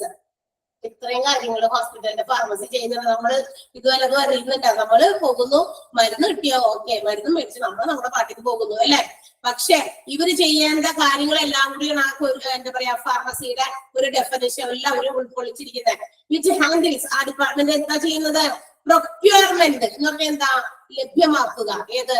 Medicines അവരുടെ കയ്യിലുണ്ടായാലേ പേഷ്യൻസിനോ മറ്റു വാർഡുകളിലേക്കോ മെഡിസിൻസ് പ്രൊവൈഡ് ചെയ്യാൻ പറ്റുള്ളൂ. അപ്പൊ ഫാർമസിയിൽ അത് വേണം. എന്റെ കയ്യിലുണ്ടെങ്കിൽ എനിക്ക് മറ്റുള്ളവർക്ക് അത് കൊടുക്കാൻ പറ്റുള്ളൂ. അപ്പൊ ഫാർമസിയുടെ ഡ്യൂട്ടി എന്താ? First of all they have to procure the medications or drugs which is needed. അതായത് ആവശ്യമുള്ള മരുന്നുകള്, ഡ്രഗ്സ് ഒക്കെ വാങ്ങിച്ച് ലഭ്യമാക്കി വെക്കുക എന്നുള്ളത് ഫാർമസിയുടെ ഒരു ഫംഗ്ഷൻ ആണ്. And they have to store it. ഇത് കിട്ടിക്കഴിഞ്ഞാൽ അത് പ്രത്യേകം രീതിയിൽ സ്റ്റോർ ചെയ്യണം. നമ്മുടെ വീടുകളിൽ നമ്മൾ ഒരുപാട് സാധനങ്ങൾ സ്റ്റോർ ചെയ്യുന്നുണ്ട്. നമ്മള് ഏറ്റവും പ്രധാനപ്പെട്ട നമ്മുടെ വീട്ടിലെ ഒരു ഈ ഹോസ്പിറ്റലിന്റെ ഫാർമസി പോലത്തെ നമ്മുടെ വീടുകളിലെ ഏറ്റവും പ്രധാനപ്പെട്ട ഒരു ഡിപ്പാർട്ട്മെന്റ് ആണ് കിച്ചൺ എന്ന് പറയുന്നത് അല്ലെ? ഏറ്റവും അവസാനം എവിടെ നിന്നായാലും ഓടി അവസാനം എത്തുന്നത് നമ്മൾ എവിടെയാ? കിച്ചണിലാണ്. വിശപ്പിന്റെ വിളി വരുമ്പോഴേ ഓടിച്ചിരുന്ന അവിടേക്കാണ്.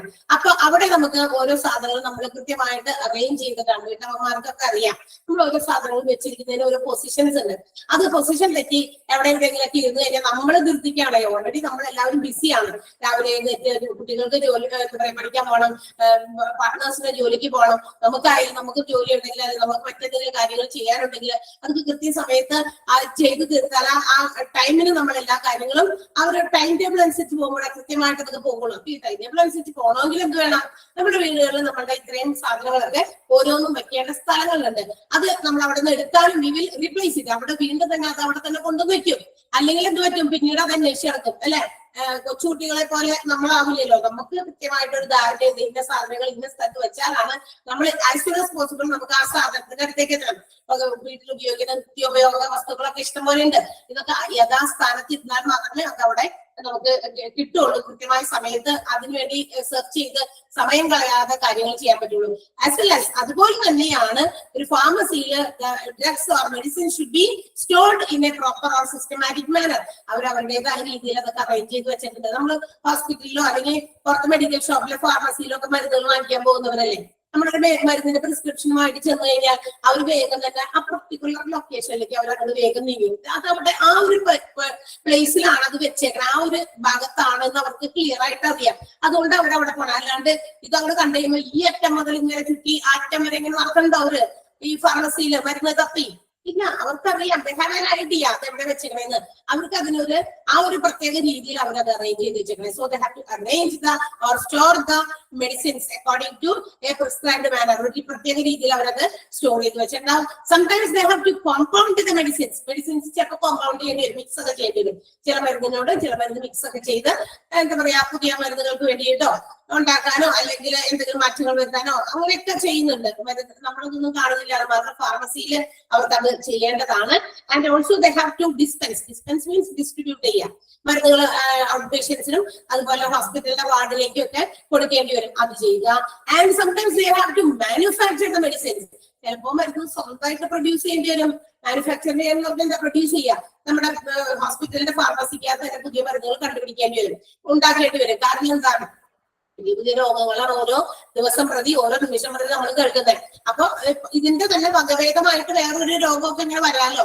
അപ്പൊ അവര് തന്നെ ഹോസ്പിറ്റൽസിന്റെ ഒരു വേണ്ടിയിട്ട് മരുന്നുകളൊക്കെ കണ്ടുപിടിക്കാനും അല്ലെങ്കിൽ പ്രൊഡ്യൂസ് ചെയ്യാനൊക്കെ ആവശ്യമുള്ള ആളുകൾ, അതിനുള്ള എഫിഷ്യന്റ് ആയിട്ടുള്ള ആളുകളൊക്കെ അവിടെ ഉണ്ട്. അപ്പൊ അവർക്ക് അത് എന്താ പറയാ മാനുഫാക്ചർ ചെയ്തെടുക്കാം. അപ്പൊ അവർ ഏതെങ്കിലുമൊക്കെ സാധനങ്ങളൊക്കെ മിക്സ് ചെയ്തും അല്ലെങ്കിൽ കോമ്പൗണ്ട് ചെയ്തൊക്കെ പുതിയ പുതിയ മെഡിസിൻസ് മാനുഫാക്ചർ ചെയ്യുക, അതും ഇവർ നടത്തുന്നുണ്ട്, ഹോസ്പിറ്റൽ ഫാർമസിയിൽ നടത്തുന്നുണ്ട്. നമ്മൾ വിചാരിക്കും പുറത്തുനിന്ന് വാങ്ങിച്ച മരുന്നുകൾ മാത്രമാണ് ഹോസ്പിറ്റൽ ഫാർമസിയിൽ അവൈലബിൾ ആകുമെന്നു. അങ്ങനെയല്ല, their own manufacturing യൂണിറ്റ് ഉണ്ട് ഹോസ്പിറ്റൽ ഫാർമസിക്കകത്ത് പുതിയ മരുന്നുകളുടെ ഉണ്ടാക്കിയെടുക്കാൻ വേണ്ടിയിട്ട്. And also they have to test the medicines. ഇങ്ങനെ പുതിയതായിട്ട് ഇൻട്രൊഡ്യൂസ് ചെയ്ത അല്ലെങ്കിൽ പ്രൊഡ്യൂസ് ചെയ്ത മരുന്നുകളാണെങ്കിൽ അത് ടെസ്റ്റ് ചെയ്ത് നോക്കണം. അത് ഫലിക്കോ ഇല്ലയോ, രോഗം മാറോ അല്ലെങ്കിൽ വേറെ എന്തെങ്കിലും സംഭവിക്കോ എന്നുള്ള കാര്യങ്ങളൊക്കെ ടെസ്റ്റ് ചെയ്യണം. അപ്പൊ ടെസ്റ്റിംഗ് പ്രൊസീജിയേഴ്സും ഹോസ്പിറ്റൽ ഫാർമസിയിൽ നടക്കുന്നുണ്ട്. And also packaging and distribution, pack ചെയ്യണം, ഡിസ്ട്രിബ്യൂട്ട് ചെയ്യണം, ഇത്രയും കാര്യങ്ങളൊക്കെ ഹോസ്പിറ്റൽ ഫാർമസിയിൽ നടക്കുന്നുണ്ട്. നമ്മൾ വിചാരിക്കും നമ്മൾ ചെല്ലുമ്പോൾ മരുന്ന് ആ റാക്കിൽ എവിടെയാണ് വെച്ചിരുന്നത് അത് പോയി എടുക്കുന്നു, ഒരു കുഞ്ഞ് കവറിനകത്തേക്ക് ഇട്ട് അത് എന്താ പറയാ പേരും അല്ലെങ്കിൽ ലേബലും മെഡിസിന്റെ പേര് വയ്ക്കുന്നു, എപ്പോഴൊക്കെ കഴിക്കണം എന്നുള്ള കാര്യം ഇൻസ്ട്രക്ട് ചെയ്യുന്നു. ഇത്രയും കാര്യങ്ങൾ അതിന്റെ അടച്ച് നമുക്ക് കൊണ്ടൊക്കെ 3 നേരം ഭക്ഷണത്തിന് മുമ്പ് ശേഷം എന്നൊക്കെ പറഞ്ഞ് നമുക്ക് തെരഞ്ഞെടുപ്പ് മാത്രമാണ് അവർ ചെയ്യുന്നത്. അല്ല, ഇത്രയും കാര്യങ്ങൾ കൂടി അവർ ചെയ്യുന്നുണ്ടെന്ന് ഓർക്കണം. എന്തൊക്കെയാണ് ഹോസ്പിറ്റൽ ഫാർമസി എന്തൊക്കെ ഹാൻഡിൽ ചെയ്യുന്നു? Procurement, storage, compounding, dispensing, manufacturing, testing, packing and also distribution.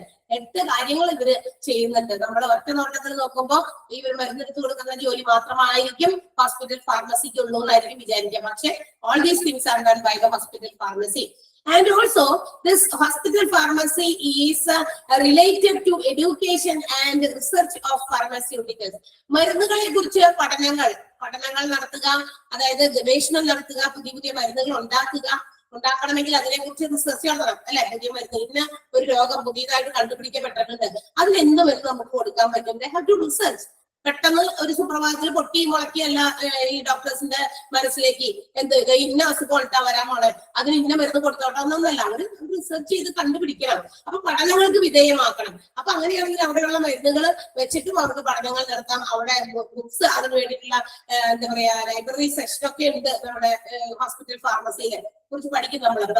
അപ്പൊ അതിൽ നിന്ന് കണ്ടെത്താം അവർക്ക് പുതിയ മെഡിസിൻസ് എങ്ങനെ ഉണ്ടാക്കാം, അതിന് പഠനങ്ങൾ നടത്തേണ്ടി വരും, ഗവേഷണം നടത്തണം. And they have to have a clear knowledge about each and every medicine. അതിനെ കുറിച്ചിട്ടുള്ള നല്ലൊരു അറിവുണ്ടായിരിക്കണം ഓരോ മെഡിസിൻസിനെ കുറിച്ചും. അതാണ് എഡ്യൂക്കേഷൻ എന്ന് പറഞ്ഞേക്കുന്നത്. അല്ലാണ്ട് സ്കൂളില് പഠിപ്പിക്കുന്ന കാര്യങ്ങൾ അവിടെ പഠിക്കാൻ കയറുന്നതല്ല കേട്ടോ. ഹോസ്പിറ്റൽ ഫാർമസിയിൽ എന്തൊക്കെ മരുന്നുകളുണ്ടോ അതിനെ കുറിച്ചുള്ള അറിവുകൾ എല്ലാം തന്നെ ഫാർമസിയിൽ അറിവുണ്ടായിരിക്കണം. അതിനെ കുറിച്ചുള്ള കാര്യങ്ങൾ റെക്കോർഡ് ചെയ്ത് എവിടെയെങ്കിലുമൊക്കെ എഴുതി സൂക്ഷിച്ചോ, ഫയലുകളാക്കി കമ്പ്യൂട്ടറിൽ സൂക്ഷിച്ചോ, എങ്ങനെ വേണമെങ്കിലും അവർക്ക് എപ്പോഴും വേണമെങ്കിലും എടുത്ത് പെട്ടെന്ന് ഉപയോഗിക്കാൻ പറ്റുന്ന രീതിയിൽ അതെല്ലാം സ്റ്റോർ ചെയ്ത് വെക്കണം.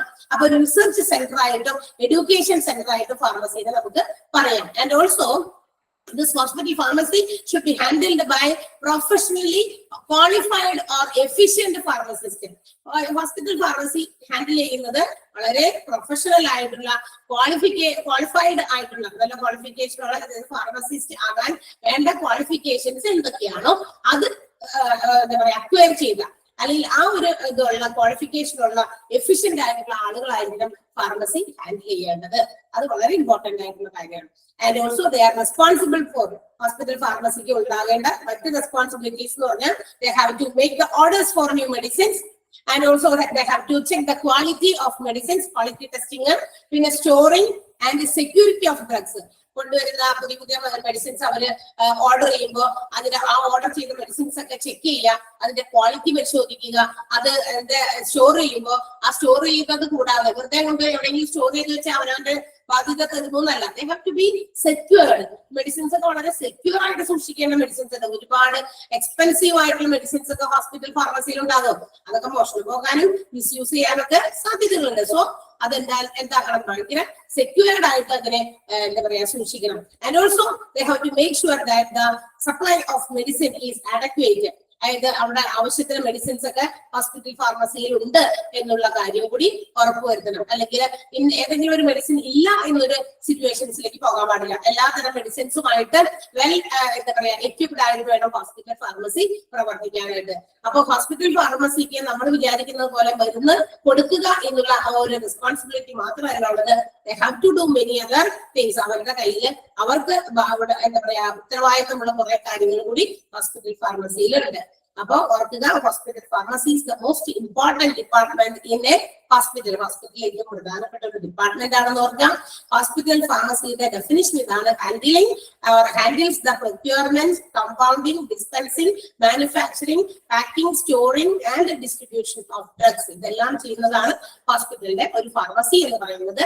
And it is also related to educational and research in pharmaceutical services. മരുന്ന് സംബന്ധമായിട്ടുള്ള സേവനങ്ങൾ ലഭ്യമാക്കുന്നതിന് വേണ്ടി അതിനെക്കുറിച്ച് ഗവേഷണങ്ങൾ നടത്തണം, പഠനങ്ങൾ നടത്തേണ്ടതുമായിട്ടുള്ള ഒരു ഡിപ്പാർട്ട്മെന്റ് കൂടിയാണ് hospital pharmacy. And the pharmacy should be handled by professional and qualified efficient pharmacist. ഇത് ഗവേൺ ചെയ്യുന്നത്, ഇതിന്റെ ഭരണപരമായ കാര്യങ്ങളൊക്കെ നോക്കുന്നത് ഒരു ക്വാളിഫൈഡ് ആയിട്ടുള്ള പ്രൊഫഷണൽ ആയിട്ടുള്ള ഒരു എഫിഷ്യന്റ് ആയിട്ടുള്ള ഒരു ഫാർമസിസ്റ്റ് ആയിരിക്കണം.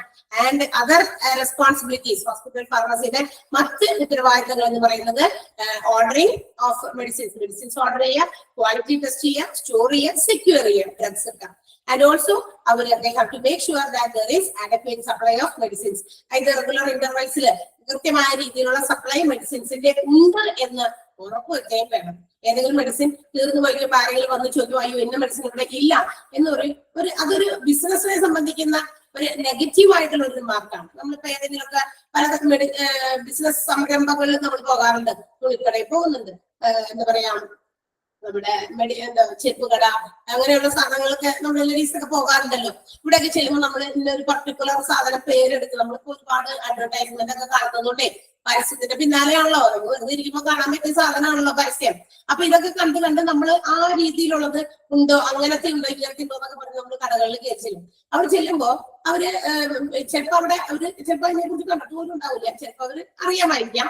കണ്ടിട്ടില്ല എങ്കിൽ കൂടി അവർ പറയും ഇല്ല അത് ഇന്നലെ കഴിഞ്ഞ ദിവസം വരെ അവിടെ ഉണ്ടായിരുന്നു, തീർന്നു പോയതാ, അത് തീർന്നിരിക്കുകയാണ്. എന്നിട്ട് അത് അവരവിടെ നോട്ട് ചെയ്ത് വെക്കും. നമ്മൾ ഇങ്ങനെ പുതിയ കാര്യങ്ങൾ ചോദിച്ചു വരുമ്പോ ഇന്ന സാധനങ്ങൾക്ക് ഒരു ഡിമാൻഡ് ഉണ്ട് പുറത്ത്, അവരങ്ങനെയൊക്കെയാ, ബിസിനസ്സുകാർക്ക് അങ്ങനെയൊക്കെ കുറെ കാര്യങ്ങളൊക്കെ ഉണ്ട്. അപ്പൊ അവരത് അങ്ങനെ എവിടെയെങ്കിലും എഴുതി വെക്കും, ഇന്ന സാധനങ്ങൾക്ക് ഒരു ഡിമാൻഡ് വരുന്നുണ്ട്. അപ്പൊ അതുകൊണ്ട് അടുത്ത പ്രാവശ്യം എന്ത് ചെയ്യാം, അവർക്ക് സ്റ്റോർ ചെയ്യാം. അപ്പൊ ഇതുപോലെ തന്നെ മെഡിക്കൽ ഫാർമസിക്കകത്തും if there is any inadequacy of any medicines ഏതെങ്കിലുമൊക്കെ കുറവുകളൊക്കെ ഉണ്ടെങ്കിൽ അത് ഉറപ്പുവരുത്തണം. അത് വേഗം തന്നെ വാങ്ങിച്ച് അതുകൊണ്ടൊക്കെ സ്റ്റോർ ചെയ്യാനുള്ള ഉത്തരവാദിത്വം ഫാർമസിക്ക് ഉണ്ട്.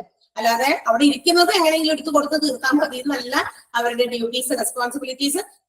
തീർന്നു പോകാതെ ഇന്ന മെഡിസിൻസ് വീണ്ടും കൊണ്ടുവന്ന് സ്റ്റോർ ചെയ്യാനും അതിന്റെ ക്വാളിറ്റി ടെസ്റ്റ് ചെയ്യാനും ഒക്കെ സെക്യൂർ ചെയ്യാനും ഒക്കെ ഉള്ള ഉത്തരവാദിത്വം കൂടി ഉണ്ട് ഫാർമസിക്ക്. ക്ലിയർ? ആ ഒരു ഇൻട്രൊഡക്ഷൻ പാർട്ട് ക്ലിയർ ആയോ? ഹോസ്പിറ്റൽ ഫാർമസിയെ കുറിച്ച് കുറച്ച് ഇമ്പോർട്ടന്റ് ആയിട്ടുള്ള കണ്ടന്റുകളാണ് കൊടുത്തിരിക്കുന്നത്. Is it clear? ഉറങ്ങിപ്പോയാ ഇല്ല എന്തല്ലേ? യെസ്, അത്രയും കാര്യങ്ങളാണ് അതിനകത്ത് പറഞ്ഞിരിക്കുന്നത്. സോ നമുക്ക് അതിന്റെ ഹോസ്പിറ്റൽ ഫാർമസിയുടെ ഫങ്ഷൻസ് കൂടി നോക്കാം. ഓക്കെ, എന്താ നോക്കാം? ഹോസ്പിറ്റൽ ഫാർമസിയുടെ ഫങ്ഷൻസ് എന്താണ്, എന്തൊക്കെ പ്രവർത്തനങ്ങളാണ് ഇപ്പൊ ഹോസ്പിറ്റൽ ഫാർമസിയിൽ ചെയ്യുന്നത്? കുറെയൊക്കെ നമ്മളിപ്പോ പറഞ്ഞ കാര്യങ്ങളൊക്കെ തന്നെയാണ്. അതുകൂടാതെ മറ്റെന്തെങ്കിലും പ്രവർത്തനങ്ങൾ ചെയ്യുന്നുണ്ടോ? First of all they have to forecast the demand. അതായത് ഒരു ഹോസ്പിറ്റലില് എന്തൊക്കെ ഡിപ്പാർട്ട്മെന്റുകൾ ഉണ്ടോ ആൻഡ് ആ ഡിപ്പാർട്ട്മെന്റുകളിലൊക്കെ ഏതൊക്കെ തരത്തിലുള്ള മെഡിസിൻസിന് ഡിമാൻഡ് വരാൻ സാധ്യതയുണ്ട്. They have to forecast it. മുൻകൂട്ടി തീരുമാനിക്കണം ഇന്ന ഡിപ്പാർട്ട്മെന്റ് ഉണ്ട്, അപ്പൊ ഇന്ന ഡിപ്പാർട്ട്മെന്റുകളിലേക്ക് ഇത്തരം മെഡിസിൻസ് ഒക്കെ ആവശ്യമുണ്ട് എന്ന് നേരത്തെ കൂട്ടി അവര് എന്ത് ചെയ്യണം? ഫോർകാസ്റ്റ് ചെയ്യണം, പ്ലാൻ ചെയ്യണം. ഫോർകാസ്റ്റ് മുൻകൂട്ടി പ്ലാൻ ചെയ്യുക എന്നാണ്. ഓക്കെ, അപ്പൊ മുൻകൂട്ടി പ്ലാൻ ചെയ്യണം. ഇന്ന ഡിപ്പാർട്ട്മെന്റുകളിലേക്കൊക്കെ ഈ മെഡിസിൻസിന്റെ ഒക്കെ അവൈലബിലിറ്റി വേണം. കാരണം ഇന്ന ഡിപ്പാർട്ട്മെന്റ് ഫംഗ്ഷൻ ചെയ്യുന്നുണ്ടെങ്കിൽ ആ ഡിപ്പാർട്ട്മെന്റുമായി ബന്ധപ്പെട്ട രോഗികൾ ഹോസ്പിറ്റലിൽ വരാൻ സാധ്യതയുണ്ട്. അപ്പൊ അവർക്ക് കൊടുക്കണമെങ്കിൽ അതിനുമായി ബന്ധപ്പെട്ട മെഡിസിൻസ് വേണം. അപ്പൊ അത് എന്തൊക്കെയാണെന്ന് നേരത്തെ തന്നെ ഫോർകാസ്റ്റ് ചെയ്യാം. ഫോർകാസ്റ്റ് ചെയ്ത് വെച്ചാൽ മാത്രം മതിയാ. Have to make the arrangements. അതാണ് പ്രൊവിഷനിങ് എന്ന് പറഞ്ഞാൽ. അതിന് വേണ്ടിയിട്ടുള്ള അറേഞ്ച്മെന്റുകൾ ചെയ്യാം. മെഡിസിൻസ് കൊണ്ടുവരാനുള്ള അറേഞ്ച്മെന്റ് ചെയ്യാം. Have to purchase. അതിന് പർച്ചേസ് ചെയ്യാനുള്ള ഓർഡർ വെക്കാം. പിന്നെ അത് പർച്ചേസ് ചെയ്ത് ഓർഡർ കൊടുത്തു, അത് വന്നു കഴിയുമ്പോൾ റിസീവ് ചെയ്യണം. ആ മരുന്നുകൾ ആരെങ്കിലും സപ്ലൈ ചെയ്യുമ്പോൾ റിസീവ് ചെയ്യാം. And they have to inspect it. ആ കൊണ്ടുവന്ന മെഡിസിൻസ് നമ്മൾ കൊടുത്ത ഓർഡർ പോലെ തന്നെയാണോ, അല്ലെങ്കിൽ മാറി വന്നിട്ടുണ്ടോ, നമ്മൾ കൊടുത്ത മെഡിസിൻ അല്ലാതെ തെറ്റി മെഡിസിൻ വന്നിട്ടുണ്ടോ, അതൊക്കെ നോക്കണം, ഇൻസ്പെക്ട് ചെയ്യണം.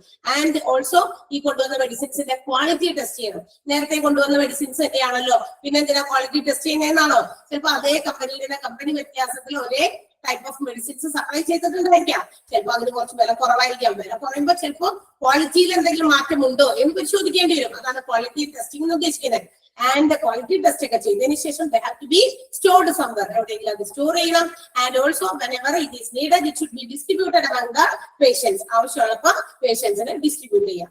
അതും നമ്മുടെ ഈ പറയുന്ന ഫോർകാസ്റ്റ് ഓഫ് ഡിമാൻഡിൽ വരുന്നതാണ്. ഹോസ്പിറ്റൽ ഫാർമസി നേരത്തെ കൂട്ടി ഏതൊക്കെ മെഡിസിൻസിന് ഡിമാൻഡ് ഉണ്ടാകാൻ സാധ്യതയുണ്ട് എന്ന് അസ്യൂം ചെയ്ത് they have to make the provisions according to that and purchase it, receive it, test the quality, and also have to distribute, store and distribute that particular medicines. അതൊക്കെ വാങ്ങിച്ചു വെക്കുക, സ്റ്റോർ ചെയ്യുക, inspect ഒക്കെ ചെയ്തതിന് ശേഷം store ചെയ്യുക, അത് വേണ്ട ആവശ്യക്കാർക്ക് കൊടുക്കുക. അതാണ് ഫോർകാസ്റ്റ് ഓഫ് ഡിമാൻഡ് എന്ന് വിളിക്കുക. Okay, next one. While purchasing the medicines, they have to select the trustworthy suppliers. ഇപ്പൊ നമ്മൾ മരുന്നുകൾ വാങ്ങിക്കൂ എന്ന് പറഞ്ഞില്ലേ, ഹോസ്പിറ്റൽ ഫാർമസിയിൽ മന്ത്രവാടി കറക്കി കഴിഞ്ഞാൽ ഇന്ന മരുന്ന് ഇവിടെ റാക്സിൽ വരട്ടെ എന്ന് പറഞ്ഞാൽ മരുന്ന് വരില്ല. ഇത് പുറത്തുനിന്ന് നമ്മൾ വാങ്ങിക്കണം. അത് സപ്ലൈ ചെയ്യാൻ ഇഷ്ടംപോലെ ആൾക്കാരുണ്ടാവും. അതിന്റെ ഒരു ഉദാഹരണം വേണമെങ്കിൽ നമ്മൾ പറഞ്ഞാലേ, നമ്മൾ ഹോസ്പിറ്റൽസിൽ ചെന്ന് ഡോക്ടറെ കാണാനിരിക്കുമ്പോ പുറത്തിങ്ങനെ പോയിരിക്കുകയാണ്, നമ്മളുടെ ടേൺ വരുന്നതനുസരിച്ച് നമ്മൾ ചിലപ്പോൾ നമ്മൾ ഭയങ്കര ഡിസ്റ്റർബ് ആവും. എന്താണോ വിളിക്കാതെ, അങ്ങനെ ചില ഡോക്ടേഴ്സിന് ഇത്തിരി സമയം കൂടുതൽ എടുക്കും പേഷ്യൻസിനെ ചെക്ക് ചെയ്യുന്ന കാര്യത്തില്. കുറച്ച് ചിലരൊക്കെ ഇങ്ങനെ കണ്ണടച്ചെടുക്കാൻ എന്തെങ്കിലും കാണിച്ചിട്ട് വേഗം പ്രിസ്ക്രൈബ് വേഗം വിടും. പല ടൈപ്പ് ഓഫ് ഡോക്ടേഴ്സിന് ഒരു നേച്ചർ അങ്ങനെ വേറെ വേറെയാണ്. ചിലപ്പോൾ നമ്മൾ ഇങ്ങനെ ഇരിക്കുന്ന സമയത്തായിരിക്കും നമ്മൾ കയറാൻ പോകുന്നു എന്ന് അറിയുമ്പോഴേക്കും എന്താ പറയാ, ഒരു ചില കുട്ടപ്പന്മാരായിട്ടുള്ള പിള്ളേരൊക്കെ ഇങ്ങനെ ബാഗൊക്കെ തൂക്കി, വലിയ ബാഗൊക്കെ തൂക്കി ഭയങ്കര ഫുൾ ജെന്റിൽമെൻ ലുക്കിലൊക്കെ ഇങ്ങനെ വരും അല്ലെ. ഒരു വരുമ്പോ തന്നെ നമ്മളുടെ മുഖം മാറും. ആരായിരിക്കും അത്? അവരെ കാണുമ്പോൾ തന്നെ നമ്മളുടെ മുഖം മാറും. ദൈവമേ, എന്റെ അടുത്ത ഞാനായിരുന്നു, അപ്പോഴേക്കും ആണ് അവര് വന്നേ. ആരായിരിക്കും അത്? നിങ്ങൾ പറയില്ല? യെസ്, അതെ, മെഡിക്കൽ റെപ്സ് ആണ് അല്ലെ. ആ മെഡിക്കൽ റെപ്സ് അവരെന്തിനാ വരുന്നേ? ഇടയ്ക്ക് ഡോക്ടേഴ്സിന് പുതിയ പുതിയ മെഡിസിൻസ് ഇൻട്രൊഡ്യൂസ് ചെയ്യാനാണ്. പുതിയ മെഡിസിൻസ് ഒക്കെ കമ്പനികൾ ഇറക്കുമ്പോൾ അവരിലൂടെയാണ്, അവർ ത്രൂ ആണ് ഡോക്ടേഴ്സിന്റെ അടുത്തേക്ക് ഈ മെഡിസിൻസിനെ കുറിച്ചുള്ള ഇൻഫർമേഷൻസ് വരും. അപ്പൊ അവര് എന്ത് ചെയ്യുന്നു? അവര് വരും, അവര് വന്നിട്ട് പുതിയ മെഡിസിൻസ് ഒക്കെ ഇൻട്രൊഡ്യൂസ് ചെയ്യും. കുറച്ചൊക്കെ സാമ്പിൾസ് ആയിട്ടൊക്കെ കൊണ്ടിട്ട് പോകും. നോക്ക്, ചെക്ക് ചെയ്ത് നോക്കുക, എന്നിട്ട് നിങ്ങൾ ഓർഡർ പ്ലേസ് ചെയ്താൽ മതി. അപ്പൊ അങ്ങനെ ആ കുറെ പേരിൽ നിന്നും ട്രസ്റ്റ് വർത്തി ആയിട്ടുള്ള, അതായത് നമ്മളെ ചീറ്റ് ചെയ്യില്ല, നമ്മൾ വെറുതെ കണ്ണി കണ്ട മരുന്ന് നോക്കാതെയും അന്വേഷിക്കാതെയും ഒക്കെ കൊടുത്തിട്ട് പേഷ്യൻസിനൊക്കെ എന്തെങ്കിലും വന്നു പോയി കഴിഞ്ഞാൽ അതിന്റെ ഉത്തരവാദിത്തം പറയുന്നത് നമ്മളായിരിക്കും. അപ്പൊ അതുകൊണ്ട് സെലക്ട് ചെയ്യുമ്പോൾ ട്രസ്റ്റ് വർത്തി ആയിട്ടുള്ള സപ്ലൈസിനെ നമുക്ക് എന്താ പറയാ, അവര് സെലക്ട് ചെയ്യേണ്ടി വരും. അല്ലെങ്കിൽ എന്തെങ്കിലുമൊക്കെ മറ്റ് ഏതെങ്കിലും കാര്യങ്ങളൊക്കെ ഉണ്ടാകാനായിട്ട് സാധ്യതയുണ്ട്. അപ്പൊ അതൊക്കെ സെലക്ട് ചെയ്യുന്ന കാര്യത്തിൽ ശ്രദ്ധിച്ച് ചെയ്യേണ്ടത് ഫാർമസിക്കാരാണ്. They have to prescribe the estimate the selected medicines. ഇനി മെഡിസിൻസ് സെലക്ട് ചെയ്ത് കഴിഞ്ഞാൽ അതിന്റെ ഒരു എസ്റ്റിമേഷൻ തയ്യാറാക്കണം. എസ്റ്റിമേഷൻ തയ്യാറാക്കാന്ന് പറഞ്ഞാൽ എന്താ? അപ്പൊ അതിന് എത്ര ഏകദേശം എത്ര ഒരു പ്രൈസ് വരാം, അതിനൊരു എസ്റ്റിമേഷൻ. നമ്മുടെ വീടുകളൊക്കെ റിനോവേഷൻസ് നടത്തുമ്പോൾ അല്ലെങ്കിൽ പുതിയ വീടുകൾ പണിയുമ്പോൾ നമുക്കൊരു എസ്റ്റിമേഷൻ ഉണ്ട്, ഇത്ര രൂപയിൽ ഒതുങ്ങണം എന്നൊക്കെ അല്ലെ. അപ്പൊ മെഡിസിൻസ് സെലക്ട് ചെയ്ത് കഴിഞ്ഞാൽ നെക്സ്റ്റ് സ്റ്റെപ്പ് എന്ന് പറയുന്നത് they have to estimate the needed medicines. എന്തൊക്കെ മെഡിസിൻസ് വേണം അതിന്റെ ഒരു എസ്റ്റിമേഷൻ പ്രിപ്പയർ ചെയ്യണം. അതും ഹോസ്പിറ്റൽ ഫാർമസി ചെയ്യണം. And they have to keep information about the quality, cost, supply of drugs and also drug reactions. ഈ നമ്മൾ സെലക്ട് ചെയ്തു, മെഡിസിൻസ് വാങ്ങിച്ചു, ഇതൊക്കെ കഴിഞ്ഞതിന് ശേഷം എസ്റ്റിമേഷൻ ഒക്കെ തയ്യാറാക്കി മെഡിസിൻസിനൊക്കെ ഓർഡർ കൊടുത്തു, നമ്മൾ മെഡിസിൻസ് വാങ്ങിച്ചു. വന്നു കഴിഞ്ഞാൽ എല്ലാ കാര്യങ്ങളും, മെഡിസിൻസിന്റെ ക്വാളിറ്റി സംബന്ധമായ കാര്യങ്ങൾ, ഗുണനിലവാരം, കോസ്റ്റ്, അതിന്റെ വില സംബന്ധമായ കാര്യങ്ങൾ, പിന്നെന്താ പറയാ സോഴ്സ് ഓഫ് സപ്ലൈ, എവിടെ നിന്ന് ഏത് സ്ഥലത്ത് നിന്നാ ആ മെഡിസിൻ നമ്മൾ വാങ്ങിച്ചത്, അവര് സപ്ലൈ ചെയ്തത് ആരാണ്, അവരുടെ പേരും അഡ്രസ്സും ഒക്കെ നമ്മുടെ കയ്യിൽ വേണം. And also if there is any reaction, ആ മെഡിസിൻ എന്തെങ്കിലും റിയാക്ഷൻ ഉണ്ടോ അതും നമ്മൾ നോട്ട് ചെയ്ത് വെക്കണം. ഇതൊക്കെ നമ്മൾ സൂക്ഷിച്ചു വെക്കണം ഇൻഫോർമേറ്റീവ് ആയിട്ട്. കാരണം പിന്നീട് എന്തെങ്കിലും തരത്തിലുള്ള എന്തെങ്കിലും മിസ്അണ്ടർസ്റ്റാൻഡിങ്സ് ഒക്കെ വന്നു കഴിഞ്ഞാൽ നമുക്കതൊരു എവിഡൻസ് ആയിട്ടൊക്കെ എടുത്ത് സൂക്ഷിക്കാൻ നോക്കാൻ പറ്റും. എന്താണ്, എവിടെയാണ് പാകപ്പിഴ വന്നത്, ക്വാളിറ്റി സംബന്ധമായ പാകപ്പിഴയാണോ, അല്ലെങ്കിൽ അതിന്റെ വിലയിൽ ബന്ധപ്പെട്ടതാണോ, അല്ലെങ്കിൽ സപ്ലൈ ചെയ്ത സോഴ്സ് ഏതെങ്കിലും തരത്തിൽ നമുക്ക് മിസ്ലീഡിംഗ് ആയിട്ടുള്ള സോഴ്സിൽ നിന്നാണോ, അങ്ങനെയൊക്കെ നോക്കാൻ പറ്റും. അപ്പൊ ഇത്തരം ഇൻഫർമേഷൻസ് എല്ലാം റെക്കോർഡ് ചെയ്ത് കീപ്പ് ചെയ്ത് വെക്കണം ഫാർമസിക്കാരൻ. And they have to also quality control of the purchased or manufactured medicines.